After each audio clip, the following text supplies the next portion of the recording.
Assalamualaikum warahmatullahi wabarakatuh.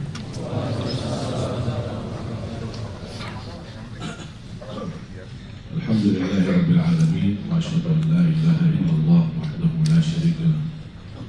Waliyus salihin wa asyhadu anna sayyidana wa nabiyyana Muhammadan abduhu wa rasuluh. As-sadiqul amin. Allahumma salli wa sallim wa barik ala sayyidina Muhammad wa ala alihi wa sahbihi wa man tabi'ahum bi ihsanin ila yaumiddin. Subhanaka la ilma lana illa ma 'allamtana innaka antal alimul hakim.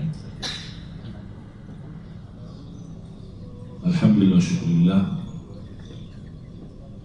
masih diberikan oleh Allah Subhanahu wa taala umur untuk kita menambah ibadah. Karena inti daripada umur kita, kehidupan kita di dunia hanya untuk beribadah kepada Allah Subhanahu wa taala. Itu tugas yang utama.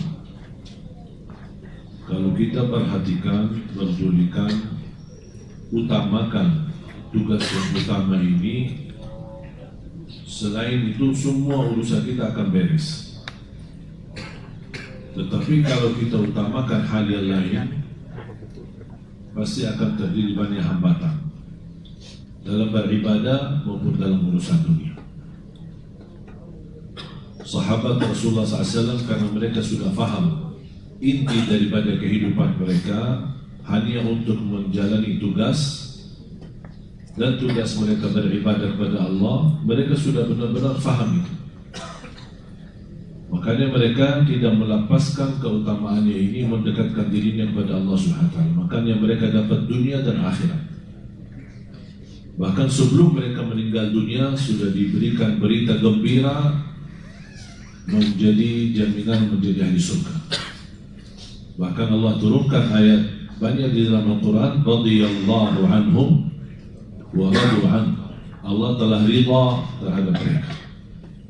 Dan ini berita gembira bagi mereka itu sebelum wafat, sebelum mereka meninggal dunia. Belum lagi berita gembira dari Rasulullah SAW ketika menyebutkan nama-nama orang-orang yang sudah dijamin menjadi ahli surga. Tetapi ketika mereka mendengar berita itu, mendapat jaminan masuk surga, tetap sikap mereka tidak berubah. Istilahnya bukan habis dapat jaminan masuk surga udah duduk manis. Tidak, justru mereka terus memperjuangkan, menjaga keikhlasannya, ketakwaannya, dan tidak ada seperti mereka belum memiliki jaminan masuk surga.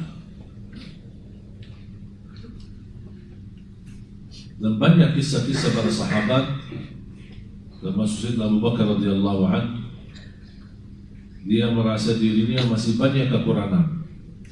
Itu yang disebutkan khalifah yang paling pertama, yang paling dekat sama Rasulullah SAW, yang disebutkan di dalam Al-Quran. Dan banyak bagaimana keridhaan Allah Subhanahu wa taala terhadap Sayyidina Abu Bakar radhiyallahu anhu. Sampai beliau pernah berkata, ya laitani kuntu tayran la li wa la alai. Sekiranya kalau aku jadi seperti burung, hidup dan mati, tidak akan tanggung jawab dan tidak ada hisab. Kalau berkata itu Sayyidina Abu Bakar, kira-kira kita bilang apa? Umar bin Khattab radhiyallahu anhu ketika wafat, saat menghadapi sakratul maut, datang Abdullah bin Umar membawakan bantal di bawah kepalanya. Beliau berkata kepada anaknya, wahai anakku, ambillah bantal itu dan taruh kepalaku di atas tanah, mudah-mudahan Allah rahmati. Itu sikap mereka, itu ketakutan mereka, keikhlasan mereka. Imam Ahmad Hanbali ketika disuruh sama anaknya, habis melihat perjuangan bapaknya luar biasa, ulama menjadi ahli hadis dan ulama imam ahli sunnah, imam ni dari para ahli sunnah wal jamaah, Imam Ahmad Hanbali.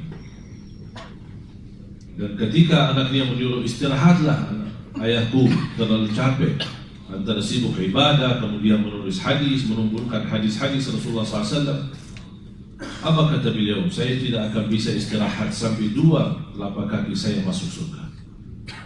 Artinya kalau 2 kaki, kalau masih 1 langkah kakinya masuk surga, yang kedua belum masuk, saya belum bisa jamin dan saya belum bisa istirahat sampai 2-duanya, artinya sampai dia masuk surga Allah Subhanahu wa ta'ala. Karena mereka sudah faham inti daripada hidup mereka di dunia. Subhanallah, tidak terasa sudah kita di ujung bulan Sya'ban. Begitu luar biasa waktunya berjalan cepat. Dan nanti di hari kiamat Allah tidak akan ditanya berapa usiamu, berapa bulan Ramadan Anda jumpa, berapa bertemu Lailatul Qadar, berapa kali i'tikaf dalam usiamu. Allah SWT tidak akan bertanya berapa banyak ibadahmu atau berapa banyak atau usia-usia, tapi yang akan ditanya apa yang Anda isi dalam usia, terutama yang muda. Lan tazula qadama 'abdin yaumul qiyamah hatta yus'al an 4. Tidak akan tergeser kaki seorang sebagaimana kata Rasulullah SAW di hari kiamat sampai Allah SWT memberikan 4 pertanyaan. An umurihi fima afnah, pertama umurnya apa yang kamu isi, 10 tahun, 50 tahun, 60 tahun, 70 tahun, sampai ada 100 tahun. Allah tidak peduli berapa panjang usia, tetapi isinya apa. Makanya ada sebagian para sahabat ketika ditanya berapa usiamu, dia berkata 10 tahun. Padahal terlihat sudah tua, karena mereka menganggap 10 tahun ketika mereka kedatangan Nabi Muhammad dan mereka menerima Islam, itulah umur yang sebenarnya. Yang sebelum itu di masa jahiliyah mereka menganggap sia-sia. Kita semua punya masa jahiliyah. Tidak maksud daripada masa jahiliyah harus kafir atau non-muslim. Masa jahiliyahnya berapa kali kita tinggalkan salat, berapa kali kita durhaka sama orang tua, berapa kali masuk puasa tapi kita tidak puasa. Itu kan jahiliyah kita, kebodohan kita. Masih ikuti hawa nafsu dan syahwat, itu namanya jahiliyah. Ketika kita berhijrah, ketika kita bertaubat, Allah Subhanahu wa ta'ala salah satu karunia-Nya menghapuskan semua masa lalu kita dengan segala isinya, dihapus oleh Allah Subhanahu wa ta'ala. Termasuk di bulan Ramadan, makanya disebutkan bulan Ramadan bulan ampunan.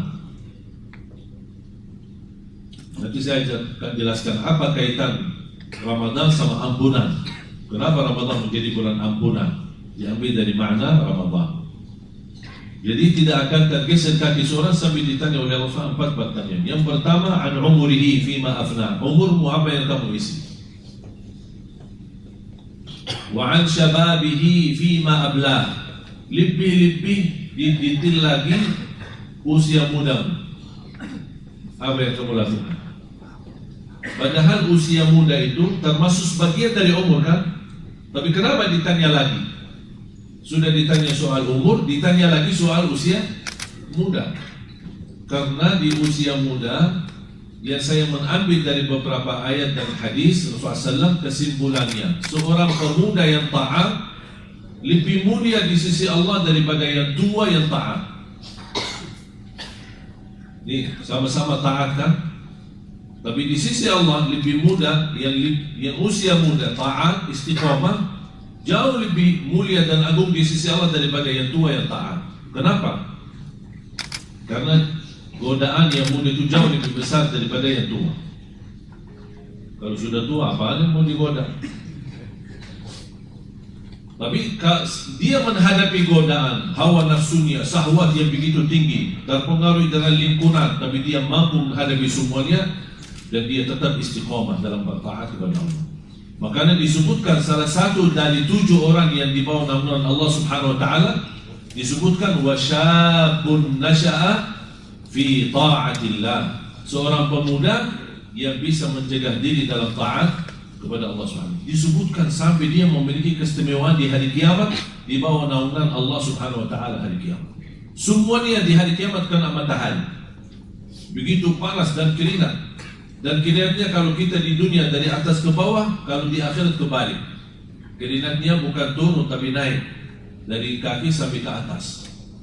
Seberapa banyak dosa kita, semakin naik. Sampai ada orang yang tenggelam dalam keringatnya sendiri. Nauzubillah min dzalik.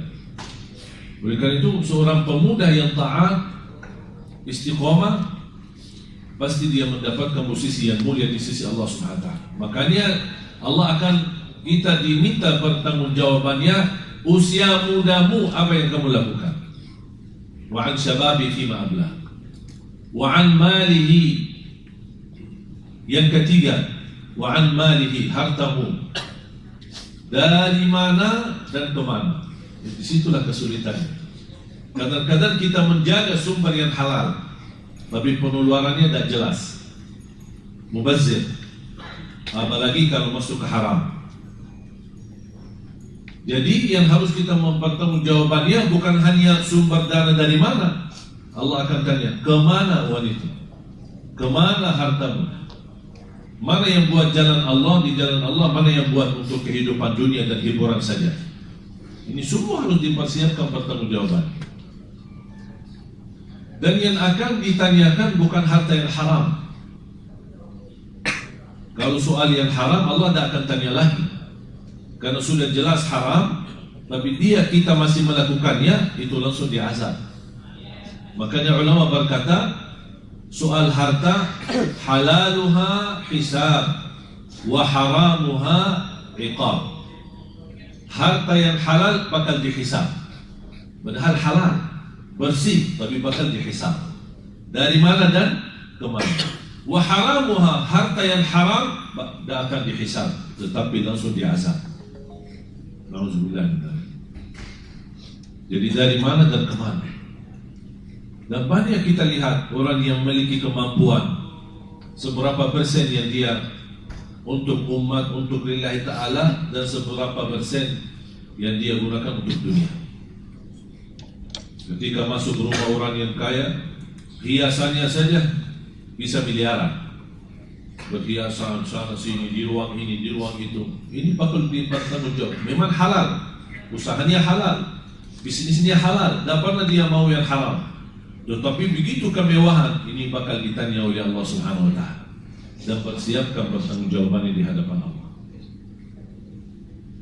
Jadi Islam tidak mengharapkan kita senang menikmati harta kita, tetapi ada batas. Ada batas. Hiburannya pun ada batas.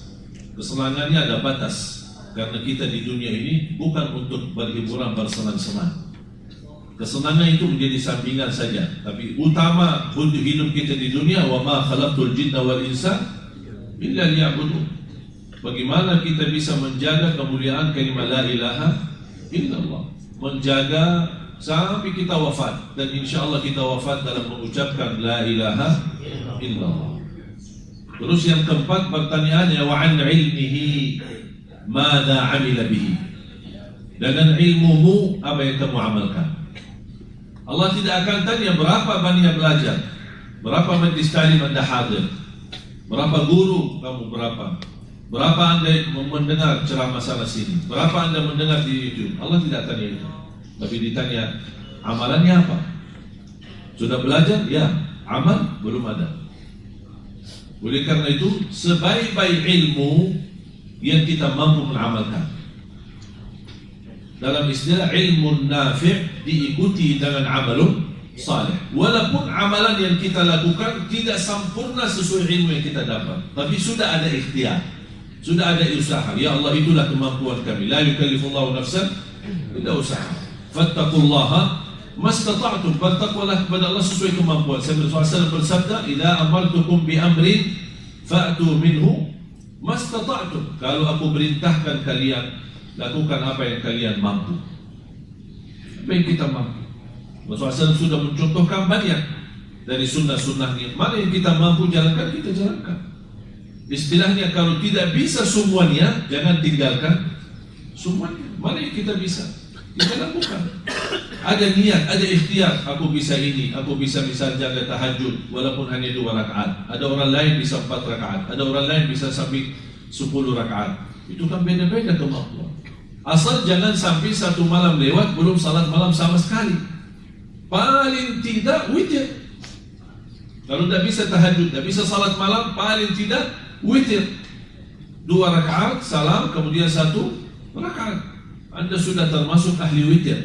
Dan itu wasiat Rasulullah SAW kepada Abu Hurairah, kepada Abu Dzar radhiyallahu anhu.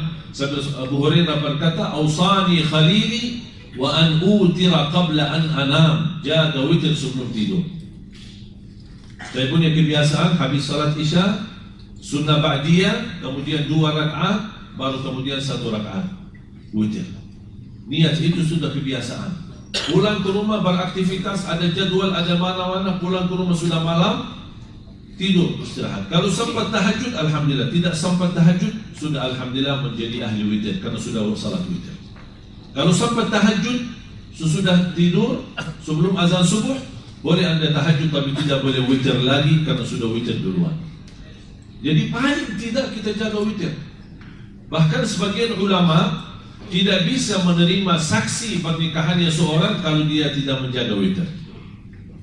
Coba kalau setiap ada pernikahan ada 2 saksi, kita tanya, Pak sudah witir belum?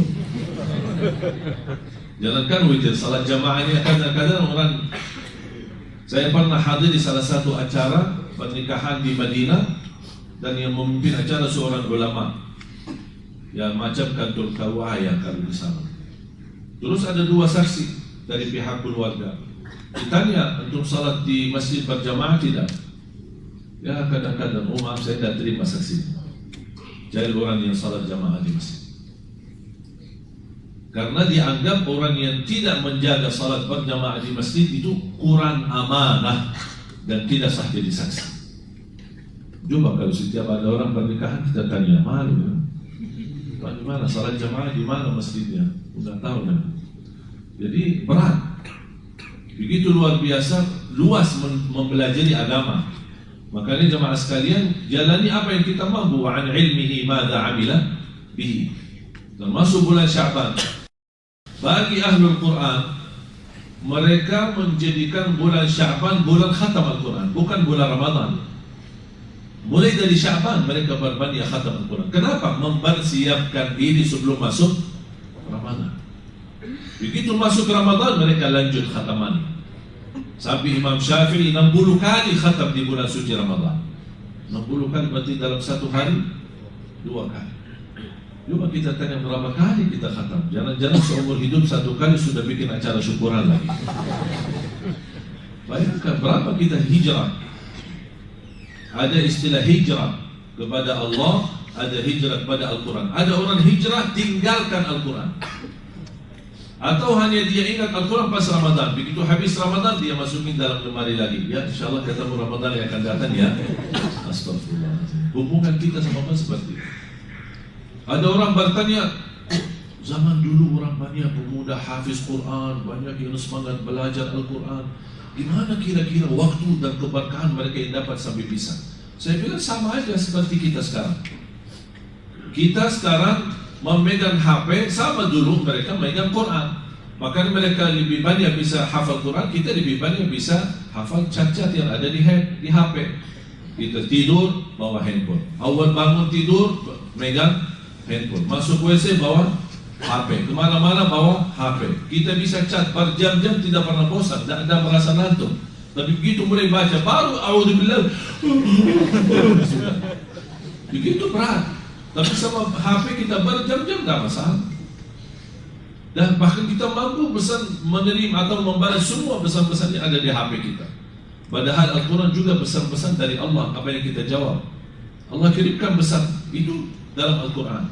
Itu masjid-masjid dari Allah, apa yang kita jawab, apa yang kita gunakan. Jangan-jangan nanti datang hari kiamat, ya Allah saya belum dengar pesanmu ya Allah, saya belum tahu apa SMS darimu ya Allah, apa kiriman darimu ya Allah. Itu sudah 30 juz Al-Quran. Makanya kata ulama, barang siapa yang ingin kenal Allah subhanahu, ingin berbicara sama Allah, jaga salat. Barang siapa yang ingin mendengar Allah berbicara, bacalah Al-Quran. Allah bicara sama kita. Apalagi kalau setiap kita baca Al-Quran, kita sendiri merasakannya, itu pesan untuk saya. Ya ayyuhalladzina amanu, oh yang dimaksud saya.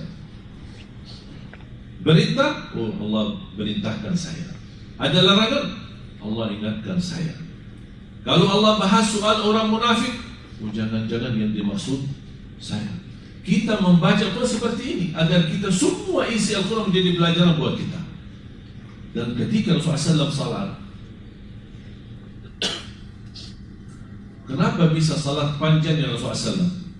Karena Rasul bukan hanya sebatas membaca dalam salat, tetapi setiap ada ayat rahmat di dalamnya, Rasul berhenti sebentar dan memohon rahmat. Ketika ada ayat surga, Rasul berhenti dan memohon surga. Ini dalam salat. Ketika ayat neraka, Rasul berhenti, na'udzubillah dari neraka, berlindung kepada Allah dari siksa neraka. Ayat ampunan, berhenti dan memohon ampunan. Makanya panjang salat Rasul. Memang betul Rasulullah SAW salatnya 11, tidak pernah lebih, sebagaimana kata Siti Aisyah radhiyallahu anha. Tapi tanya bagaimana cara 11 Rasulullah SAW.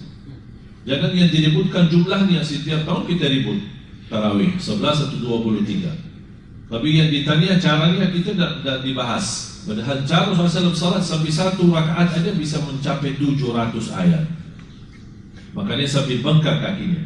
Dan insya Allah saya yakin kalau kita menjalani sunnah Nabi SAW seperti ini, insya Allah tidak ada yang salah di belakang kita. Siapa yang mampu tahan sampai 700 ayat?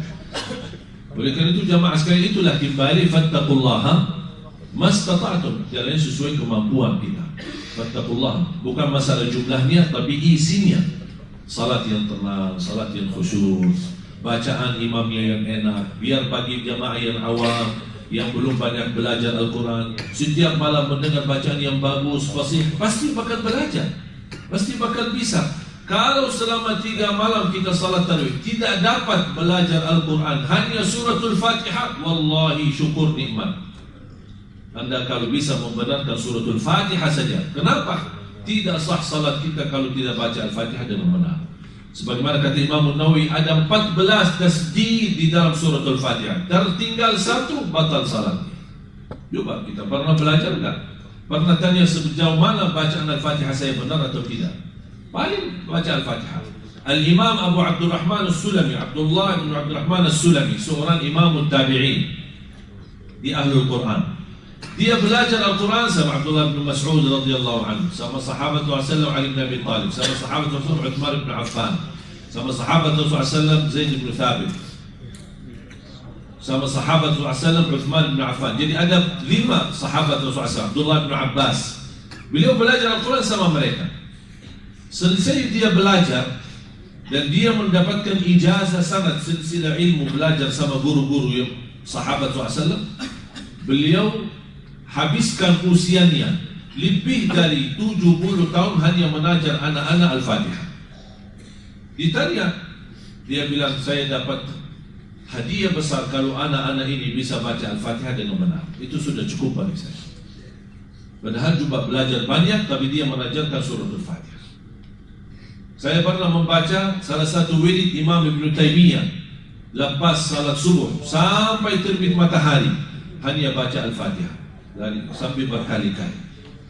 Karena sudah mereka meyakini bagaimana keberkahan dan kemuliaan yang ada di dalam suratul Fatihah. Ilmu, akidah, tauhid, tawakkal, isti'anah, semua ada di dalam suratul Fatihah. Qala Imam Qayyim, barang siapa yang memahami suratul Fatihah, semua isi Al-Quran, semua ilmu kembali pada Al-Quran, dan semua ilmu yang ada di dalam Quran kembali pada suratul Fatihah. Dan semua inti daripada isi suratul Fatihah, iyyaka na'budu wa iyyaka nasta'in. Maka Imam Qayyim bikin buku sangat bagus. Saya usulkan kalau Anda bisa beli buku ini atau bisa download di internet atau di Syekh Google. Tahu kan Syekh Google? Bukan di Syekh Google ada. Apa nama bukunya? Madarijus Salikin fi Manazil Iyyaka Na'bud wa Iyyaka Nasta'in, karya Imam Ibnu Qayyim rahimahullah. Buku ini sangat bagus, mendalami, dan sudah ada bahasa Indonesia, mendalami suratul Fatihah dengan luar biasa. Kita bisa mendapatkan wawasan yang sangat luar biasa. Al-Fatihah kita baca 17 kali, masa kita tidak fahami isinya dan maknanya. Para jamaah sekalian dimuliakan Allah Subhanahu wa taala, kesempatan bagi kita. Mudah-mudahan kita bertemu Ramadan dalam keadaan sehat walafiat. Mudah-mudahan kita bisa menjadi orang-orang yang benar-benar bisa mendekatkan dirinya kepada Allah di bulan suci Ramadan. Ramadan kaitannya dengan ampunan. Kenapa selalu kita mendengar Ramadan kesempatan diampuni dosa kita? bahkan bebas dari neraka Jahannam. Karena diambil dari makna kalimat Ramadan tersendiri. Kalimat Ramadan sendiri itu memiliki makna kepada ampunan. Ramadan diambil dari makna ramdha. Apa itu ramdha? Padang pasir. Biasanya padang pasir, apalagi di musim panas, kalau kita ke padang pasir, jadi pulang ke Indonesia lagi, tambah putih atau tambah hitam? Hah? Hitam atau putih? Hitam. Kenapa? Kok bisa ke padang pasir tapi pulang hitam? Kenapa? Karena suasana, cuaca yang begitu panas, kering, matahari lagi, pasti akan pulang dari sana udah hitam. Makna daripada Ramdha dan Ramadan, kalau Ramdha adalah padang pasir, mampu membakar kulit kita. Ramadan mampu membakar dosa-dosa kita. Sudah faham makna? Jadi itulah makna kaitan. Kenapa ada kalimat Ramadan di situ? Karena Ramadan intinya membakar dosa kita. Sebagaimana padang pasir dalam bahasa Arab, Ramdha adalah mampu membakar kulit-kulit kita. Makanya Rasulullah SAW ketika naik mimbar, saya akhiri hadis ini, ketika Rasulullah SAW naik mimbar, datangnya malaikat Jibril. Qul amin, katakan amin. Rasul amin, mengucapkan amin. Naik lagi satu langkah. Qul amin, katakan amin. Rasulullah SAW menjawab amin. Naik tingkat yang ketiga, katakan amin. Kata Rasulullah SAW amin. Baru Rasulullah SAW bertanya, ya Jibril, apa ini? Kena amin, amin, amin sampai 3 kali. Ketika Rasulullah SAW berdiri di atas mimbarnya, sahabat pun bertanya, ya Rasulullah, apa yang dimaksud amin, amin, amin? Rasulullah SAW menjawab, atani Jibril. Baru saja datangnya malaikat Jibril, dan dia berdoa dan minta sama saya untuk mengaminkan doanya. Coba, yang doa malaikat Jibril, yang mengamini doanya Nabi Muhammad. Kira-kira makbul gak doa ini? Luar biasa. Dan doa ini sangat sensitif. 3 isi doa ini. Yang pertama, raghima anfuh. Istilah raghima anfuh dalam bahasa Arab tanda kehinaan. Jadi kalau ada orang mau di masa jahiliyah sampai berlaku sampai ke masa Rasulullah SAW, ketika ada orang menghina seorang lain, dia berkata raghima anfuk. Apa itu raghima anfuk? Anfuk itu bahasa Arab hidung. Jadi seolah-olah hidungmu tercampur dengan tanah dan pasir. Itu tanda kehinaan. Maka malaikat Jibril berkata raghima anfuk, fantas dihina oleh Allah. Kalau saya artikan, fantas dihina oleh Allah Subhanahu wa taala. Man adraka Ramadan wa lam yughfar lah. Fantas dihina oleh Allah yang bertemu Ramadan tapi tidak diampuni Allah. Nabi Muhammad berkata amin. Makanya fantas. Doa malaikat Jibril dihina oleh Allah yang bertemu Ramadan tapi tidak diampuni. Kalau tidak diampuni di bulan Ramadan, kira-kira kapan diampuni lagi? Ramadan bulan ampunan, rahmat, bebas dari neraka, tapi dia tidak dapat apa-apa sama sekali. Apa sebabnya? Karena dia orang yang lalai di bulan Ramadan. Kalau di bulan Ramadan aja bisa lalai, kira-kira gimana bulan-bulan yang lain? Makanya fantas dihina oleh Allah Subhanahu wa taala. Nauzubillah. Yang kedua, doa malaikat Jibril. Raghima anfu man adraka abawaihi ahaduhuma aw kilahuma wa lam yudkhilah al-jannah. Di riwayat wa lam yughfar lah. Fantas dihina oleh Allah orang-orang yang mendapatkan bertemu orang tua, salah satunya atau dua-duanya, tetapi dia tidak diampuni Allah. Artinya apa? Dia punya kesempatan melalui orang tua berbakti baik akan diampuni dan dijamin masuk surga, tapi dia tidak memanfaatkan ajalnya orang tua. Malah justru dia menyakiti orang tua dan berdurhaka sama orang tua. Makanya ada seorang ulama ketika meninggal ibunya dan dia menangis, terlihat sedih. Muridnya menegur gurunya. Guru, selama ini guru mengajarkan kami sabar menghadapi bala, musibah, apalagi musibah kematian. Kok kami lihat guru kami malah sedih dan nangis. Apa kata beliau? Saya bukan nangis karena ibu saya meninggal, tapi saya menangis karena baru pintu surga tertutup. Istilah ini melalui berbakti baik sama orang tua. Kalau sudah meninggal dunia, tertutup sudah pintu, tidak ada lagi melalui mereka. Tapi alhamdulillah karunia dari Islam masih memberikan luang. Ketika ada orang tua kita yang sudah meninggal dan kita merasa banyak kekurangan belum bisa selama mereka hidup menjadi berbakti baik, alhamdulillah Islam masih memberikan luang untuk beramal saleh untuk mereka. Contohnya adalah sedekah atas nama mereka, orang tua, atau berdoa, mendoakan orang tua di setiap waktu, setiap saat. Termasuk sedekah. Ketika Sa'ad bin Ubadah radhiyallahu anhu datang kepada Rasul, ya Rasulullah, ibu saya meninggal, ibu saya wafat. Afa atasaddaqu anha? Apakah boleh saya bersedekah atas nama ibuku? Kata Rasulullah, fatasaddaq anha, bersedekahlah. Kemudian Sa'ad bin Ubadah tanya lagi, ya Rasulullah, fa ayyu sadaqati afdal? Mana sedekah yang lebih baik, yang terbaik? Rasulullah SAW menjawab, saqyul ma, membagi air minum. Itu sedekah yang terbaik. Dan ini alhamdulillah salah satu kebiasaan kami di masa di Madinah. Pulang dari sekolah, apalagi musim Ramadan atau musim haji, kita suka pas sore hari bagi-bagi air buat orang buka puasa. Kita belajar dari kecil, luar biasa pahala membagi air. Jangankan kepada manusia, mungkin antum sudah dengar hadis wanita yang memberikan air minum kepada anjing, Allah ampuni dosanya. Kira-kira gimana kalau bagi air kepada manusia? Apalagi di kampung yang susah air bersih, kita buat sumur air untuk mereka yang bisa berguna, buat mereka bisa cuci pakaian, buat masak, buat mandi, buat wudu, buat banyak. Alhamdulillah karunia dari Allah, kami telah membangun lebih dari 200-an sumur air di Indonesia. Dan alhamdulillah sangat bermanfaat di kampung-kampung, di desa-desa yang kesulitan air bersih. Dan itu Rasulullah SAW bersabda, saqyul ma, membagi air. Itu menjadi keberkahan yang luar biasa manfaat. Dan nawaitu, pahala itu untuk orang tua. Dan boleh anda setiap beramal salih, boleh diniatkan untuk orang tua. Atau bisa berdoa, ya Allah, aku mohon titipkan pahala amalan ini untuk orang tua saya. Termasuk misalnya anda baca Al-Quran, selesai baca Al-Quran, boleh anda berdoa, ya Allah, mohon titipkan bacaan saya untuk orang tua. Itu yang saya mendengar fatwa dari Syekh Abdullah bin Mani, salah satu anggota fatwa di Majlis Ulama Arab Saudi. Beliau berkata, ketika ditanya apakah bermanfaat kita kirimkan amalan-amalan untuk orang yang sudah wafat,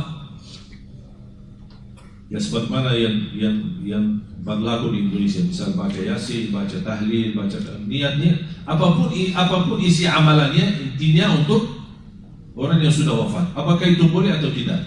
Beliau menyebutkan panjang lebar perbedaan pendapat dan masing-masing memiliki dasar. Kesimpulannya, kata beliau, supaya anda keluar dari perbedaan itu, anda selesai amalannya berdoa, ya Allah, aku mohon titipkan pahala bacaanku amalan ini untuk orang tuaku. Dan soal doa untuk orang mayit tidak ada khilaf, sudah disepakati boleh dan bermanfaat. Dan kita selalu baca dalam salat jenazah kita, Allahumma ighfir lahu warham, Allahumma ighfir lil muslimina wal muslimat, yang kita kenal maupun yang tidak kenal. Allahumma ighfir lil muslimina wal muslimat wal mu'minina al-ahya'i minhum wal amwat. Berarti soal doa kita bebas mendoakan orang yang hidup maupun yang sudah wafat. Ada hubungan keluarga maupun tidak ada hubungan keluarga. Lebih bermanfaat sebagaimana Rasulullah bersabda, awaladin salihin yad'u lahu, atau anak yang salih yang mendoakan. Rasul sebut kata doa, makanya muncul berbeda pendapat antara ulama. Oh, kalau doa sudah diizinkan oleh Rasul dari anak untuk orang tua, selain doa tidak boleh. Paham? Selain doa tidak boleh. Itu yang membuat perbedaan pendapat. Ada yang berkata bid'ah, ada yang berkata boleh. Tapi ada supaya keluar dari perbedaan itu, begitu anda mengamalkan, misal sedekah, ya Allah, aku mohon titipkan sedekah ini, pahala sedekah ini untuk orang tua. Berarti anda tidak menitipkan sedekahnya, tapi anda berdoa memohon pahala sedekah ini untuk orang tua supaya keluar dari perbedaan itu. Dan itu masalah panjang lebar. Saya sudah membaca sekian buku luar biasa. Kalau kita mendalami perbedaan itu, masalah apakah boleh tidak untuk beramal, memberikan amalan-amalan untuk orang yang sudah wafat, seperti contohnya baca Quran, seperti contohnya zikir, untuk niatnya untuk orang yang sudah meninggal. Ini sangat sensitif masalah ini karena perbedaan yang luar biasa di antara ulama. Tidak ada sepakatan, tidak boleh sama sekali, dan tidak ada sepakatan boleh semuanya. Makanya keluar dari perbedaan itu, kita kembali pada doa Nabi Muhammad SAW, bagaimana anak yang saleh yang mendoakan. Atau contoh hadis Sa'ad bin Ubadah, sedekah. Ketika ada orang berkata, ya Rasulullah, ibu saya meninggal, apakah saya boleh bersedekah? Berarti ada izin dari Rasul, kita boleh bersedekah. Salah satu amalan yang saya sampaikan kepada jamaah, sedekah subuh. Kalau boleh, mulai hari ini, kalau bisa istiqomah, sedekah subuh. Kenapa saya bilangkan sedekah subuh? Semua sedekah di waktu mana dan dimanapun insya Allah baik, manfaatnya banyak. Tapi kenapa saya fokus sedekah subuh? Karena itu sarannya dari Nabi Muhammad SAW, bukan dari saya. Rasulullah SAW sendiri mengingatkan kita, orang yang bersedekah di setiap subuh Allah turunkan malaikat, 2 malaikat. Satu mendoakan keberkahan yang berinfak di subuh hari, yang satu lagi mendoakan dijauhkan keberkahannya dari kalau yang tidak infak di subuh hari. Makanya subhanallah, saya mendapatkan pelajaran, dan banyak jamaah mengamalkan amalan ini untuk hajatnya, untuk kesembuhannya, untuk apa saja, luar biasa mendapatkan keberkahannya dan balasan dari Allah SWT. Sedekah subuh, begitu anda isi, boleh berdoa.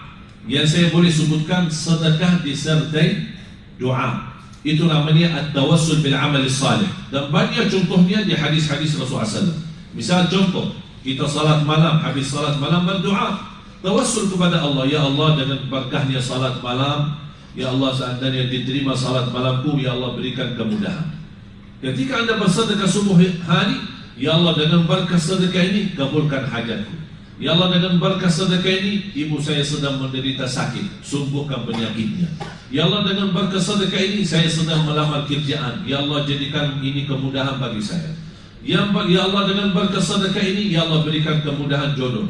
Saya mencintai seorang dan saya jatuh cinta, saya ingin ya Allah menjudi atau melamar dia, ya Allah berikan kemudahan dan jalan yang baik. Ya, semua ketika bersedekah disertai doa. Sedekah subuh maupun sedekah di waktu-waktu lain. Seperti kebiasaan ada orang yang sedekah di kota amal, di masjid, di majlis ta'lim atau di hari Jumat. Intinya jangan lupa berdoa. Tawassul kepada Allah dengan doa, namanya tawassul bil amalis salih. Tawassul dengan amal salih. Sebagaimana yang kita baca di hadis-hadis yang 3 orang masuk dalam gua yang tertutup, mereka berdoa kepada Allah dengan amalan mereka masing-masing sampai mereka diselamatkan oleh Allah Subhanahu wa ta'ala. Dan sedekah subuh tidak harus susah mencari anak yatim dan miskin. Mungkin kalau subuh hari susah menemukan anak yatim atau miskin, anda bikin, mulai hari ini bikin kotak amal, simpan di rumah atau kaling atau apa saja, simpan di rumah. Setiap anda habis subuh, sebelum beraktivitas, sebelum keluar rumah untuk bekerja, isi sedekahnya. Bismillah, kita sedekah. Ketika anda isi, disertai doa. Ya Allah dengan berkah sedekah ini saya menghadapi hutang, berikan kemudahan untuk melunasi hutang. Berkahi rezeki saya, ya Allah. Apapun hajatnya. Tapi ingat, ketika anda bersedekah, tolong disesuaikan. Jangan sedekahnya koin, tapi doanya sampai terbit matahari. Tidak malu sama Allah. Panjang banget doanya. Padahal sedekahnya cuma koin aja. Ya, tolong disesuaikan. Kalau usulan saya, ketika anda bersedekah, cukup fokus satu hajat. Dan insya Allah banyak yang sudah mengamalkan amalan ini. Subhanallah, termasuk ada satu keluarga sudah lama tidak punya keturunan. Alhamdulillah dengan istiqomah, istighfar, dengan berkah sedekah subuh diberikan kemudahan, alhamdulillah, keturunan. Mudah-mudahan insya Allah sama-sama kita belajar bermanfaat. Mudah-mudahan menjadi ahlul Quran, para pencinta Al-Quran, diberikan kemudahan menjadi penghafal Al-Quran, berakhlakul Quran di bulan suci Ramadan. Mudah-mudahan kita semua mendapatkan, diberikan keridhaan Allah Subhanahu wa ta'ala, dan dirubahkan nasib kita. kalau tertulis nama kita dari menjadi ahli neraka, mudah-mudahan dengan adanya bulan Ramadan, insya Allah berubah nasib kita menjadi ahli surga dan dibebaskan oleh Allah dari siksa neraka Jahannam. Amin ya rabbal alamin. Rabbana atina fid dunya hasanah wa fil akhirati hasanah wa qina adzaban nar. Walhamdulillahi rabbil alamin. Subhanallah wa bihamdika asyhadu an la ilaha illa anta astaghfiruka wa atubu ilaik. Wassalamualaikum warahmatullahi wabarakatuh.